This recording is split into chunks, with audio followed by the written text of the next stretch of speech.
A gente segue falando sobre economia, mas agora de olho aqui no Brasil, porque o país preside temporariamente o grupo, né? E estuda ampliar o acordo comercial do Mercosul, preside o Mercosul.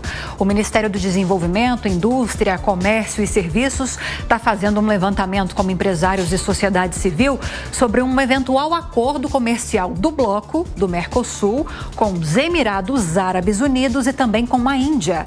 Quem explica melhor essa possibilidade para a gente é o Alan Gani, que já está aqui conosco. Gani, bem-vindo, bom dia.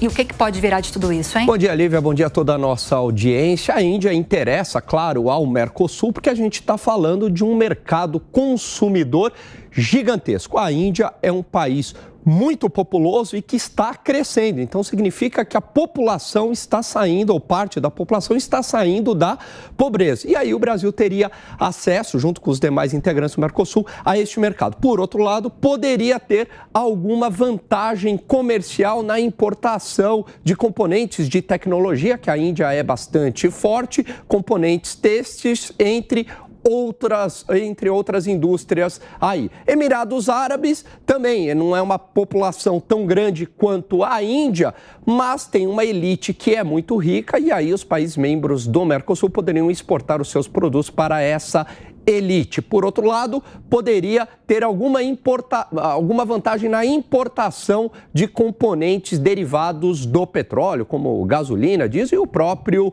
petróleo. Agora, de qualquer modo, o que está mais avançado aí neste acordo entre Mercosul e demais blocos ou demais países é a União Europeia, né? Esse é o de maior interesse, por enquanto, do Mercosul.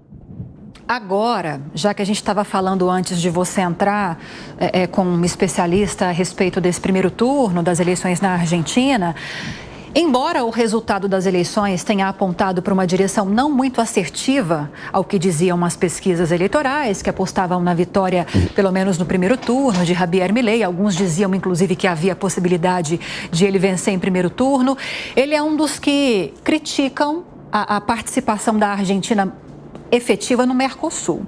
Como você analisa agora, com base nesse resultado, o futuro da participação da Argentina no Mercosul? E mais, se Milei ganhar um segundo turno, né? Veja, o Milei, sendo um economista bastante liberal, ele não é contra um acordo de livre comércio entre a Argentina e demais países do mundo, né? Seria um contrassenso por parte dele. Agora, o que ele critica, Olívia, é essa negociação em bloco do Mercosul com demais países ou demais blocos. Por quê? Porque essa negociação ela acaba sendo muito mais difícil. Você tem que, por exemplo, agradar os interesses do Brasil, né, na visão da Argentina, do Brasil, do Uruguai, do Paraguai. Então fica muito mais difícil chegar a uma tarifa comum, a regras comuns. Então o que ele defende, olha, é a Argentina eventualmente sair do Mercosul para fazer acordos bilaterais com demais países e demais blocos. Teria maior